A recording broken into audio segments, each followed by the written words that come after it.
Audio Jungle.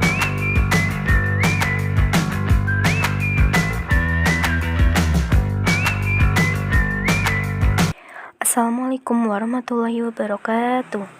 Bagaimana kabarnya Piaud?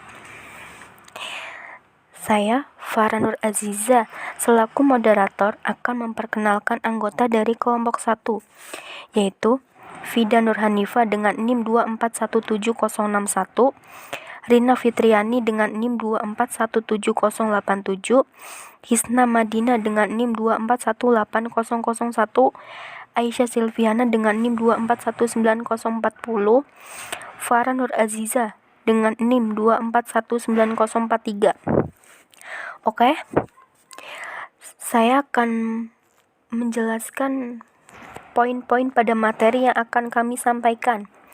Poin pertama, pengertian berbahasa dan berbicara yang akan disampaikan oleh Aisyah Silviana. Poin kedua, proses bicara anak usia dini yang akan disampaikan oleh Rina Fitriani. Poin ketiga, tahap perkembangan pralinguistik anak usia dini yang akan disampaikan oleh Vida Nurhanifah. Poin keempat, tahap perkembangan linguistik yang akan disampaikan oleh saya sendiri. Poin kelima, bentuk bahasa dan lisan yang akan disampaikan oleh Hisna Madina. Silakan teman-teman untuk disimak ya. Saya Aisyah Silviana, NIM 2419040. Saya akan menjelaskan pengertian dari berbahasa dan berbicara. Berbahasa merupakan gabungan berurutan antara dua proses, yaitu proses produktif dan reseptif. Proses produktif berlangsung pada diri pembicara yang menghasilkan kode-kode bahasa yang bermakna. Sedangkan proses reseptif itu berlangsung pada diri pendengar yang menerima kode-kode bahasa yang bermakna yang disampaikan oleh pembicara melalui alat-alat artikulasi dan diterima melalui alat-alat pendengaran. Kemudian sedangkan pengertian berbicara merupakan komunikasi secara lisan, menyampaikan pemikiran dan perasaan secara lisan kepada lawan bicara. Melalui komunikasi, tiap individu dapat saling bertukar pikiran dan perasaan. Berbicara dapat dianggap sebagai keterampilan produktif komunikasi lisan yang melibatkan orang lain dalam menyampaikan informasi dengan mengucapkan kata-kata. Proses berbicara anak usia dini.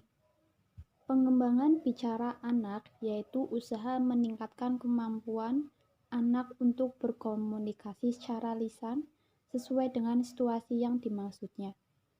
Anak sejak kecil dilatih dan dibimbing untuk berbicara yang baik, akan mampu berpikir kritis dan logis. Dengan membimbing anak berbicara sejak dini, akan banyak manfaatnya bagi anak itu sendiri. Anak akan mampu mengungkapkan isi hatinya secara lisan dengan lafal yang tepat. Anak dapat melafalkan bunyi bahasa yang digunakan secara tepat.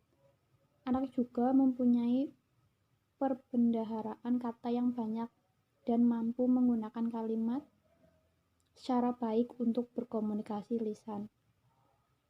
Menurut Jean-Marie Martin mengatakan pada dasarnya tahapan perkembangan berbicara anak terbagi menjadi dua, yaitu yang pertama perkembangan restik. Pada perkembangan ini secara umum anak melihat, mengamati, menjelajah, mengenal objek, peristiwa, tempat, dan lain-lain agar dapat memahami dunia sekitarnya. Yang kedua perkembangan ekspresif. Pada perkembangan ini secara umum anak sudah dapat mengutarakan keinginannya, pendapatnya, maupun penolakannya. C. Tahap perkembangan pralinguistik anak usia dini. 1. Tahap merapan 1. Tahap merapan ini dialami oleh anak berusia 0-5 bulan. 0-2 minggu, anak sudah dapat menghadap muka ke arah suara. 1-2 bulan, anak dapat membedakan suku kata. 3-4 bulan, anak bisa membedakan suara laki-laki dan perempuan. 5 bulan, anak mulai memperhatikan intonasi dan ritme dalam ucapan. 2. Tahap meraban kedua. Pada tahap ini, secara fisik anak sudah dapat melakukan gerakan-gerakan seperti memegang dan mengangkat benda atau menunjuk. 5-6 bulan. Dari segi komprehensif kemampuan bahasa, anak semakin baik dan luas. Anak semakin mengerti beberapa makna kata. 7-8 bulan, anak sudah dapat mengenal bunyi kata untuk objek yang sering diajarkan oleh orang tuanya secara berulang-ulang. 8 bulan sampai 1 tahun, anak sudah dapat berinisiatif memulai komunikasi. Saya Veronica Aziza NIM 2419043 akan menjelaskan poin tahap perkembangan linguistik AUD. Kata influence berasal dari kata Latin tanpa ucapan atau tidak berbicara. Pada masa tersebut, anak sudah mulai tampak perkembangan bahasanya. Ia sudah mulai mampu menggunakan kata-kata dalam berbicara. Kata yang dimaksud adalah ucapan yang berhubungan langsung dengan benda atau kegiatan tertentu sebagai bentuk dasar. Ini terjadi antara umur 10-17 bulan. Jalango mengelompokkan perkembangan linguistik menjadi beberapa tahapan. Yang pertama, usia sekitar 12 bulan, anak menggunakan kata antara 3-6 kata. 2. Usia sekitar 12-18 bulan, anak telah mampu menggunakan kata benda yang luas serta mampu menggunakan kosakata terdiri antara 3-50 kata. 3. Usia sekitar 2-3 tahun, anak sudah mampu menerima bahasa dengan menggunakan telegrafik 2-3 kata. Anak selanjutnya mampu berkomunikasi dengan menggunakan kata antara 3-50 kata. Yang keempat, usia sekitar 4 tahun, anak telah mampu menerapkan pengucapan dan tata bahasa yang benar, baik dalam menggunakan awalan maupun dalam menggunakan kata kerja. Yang kelima, usia 2-6 tahun atau lebih, anak mulai belajar tata bahasa dan perkembangan kosakatanya mencapai 3.000 kata. Assalamualaikum warahmatullahi wabarakatuh. Perkenalkan, nama saya Gisna Madina. Saya dari kelompok 1. Di sini saya akan melanjutkan materi yang telah dibacakan oleh teman-teman saya sebelumnya. Baik, untuk poin selanjutnya ada bentuk bahasa lisan dan tulisan. Oke, dalam bentuk bahasa lisan dan tulisan ini ada beberapa poin yang utama. Yang pertama ada tata bahasa. Nah, dalam tata bahasa untuk ragam bahasa lisan itu memiliki contoh seperti Nia sedang baca surat kabar dan Ari mau menulis surat. Nah, sedangkan kalau dijadikan dengan ragam bahasa tulisan maka akan berubah menjadi Nia sedang membaca surat kabar dan Ari mau menulis surat. Untuk poin selanjutnya ada di kosakata. Dalam kosakata ragam bahasa lisan di sini menggunakan contohnya seperti Aryani bilang kalau kita harus belajar dan kita harus bikin karya tulis.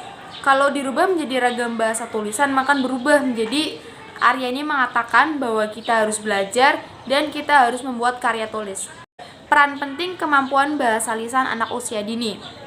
Nah, Hasani menjelaskan bahwa kemampuan bahasa lisan anak usia dini itu mempunyai 2 fungsi. Yang pertama ada fungsi sebagai alat komunikasi, yang kedua ada sebagai alat untuk menyatakan kebudayaan dan peradaban. Menurutnya ada sekitar 7 fungsi untuk menyatakan kebudayaan dan peradaban. Yang pertama ada fungsi instrumental atau menggunakan bahasa untuk memperoleh sesuatu. Yang kedua ada fungsi regulatori atau menggunakan bahasa untuk mengontrol perilaku orang lain. Terus kemudian yang ketiga ada fungsi personal, yaitu fungsi bahasa yang tampak pada penggunaan bahasanya untuk mengungkapkan sebuah perasaan atau ide. Dan yang keempat ada fungsi interaksional, yaitu bahasa yang melekat ketika digunakan untuk menciptakan interaksi dengan orang lain. Yang kelima ada fungsi heuristik, yaitu menggunakan bahasa untuk belajar dan menemukan makna. Yang keenam ada fungsi imajinatif, yaitu menggunakan bahasa untuk menciptakan dunia imajinasi. Dan yang nomor 7 atau yang terakhir ada fungsi representasional,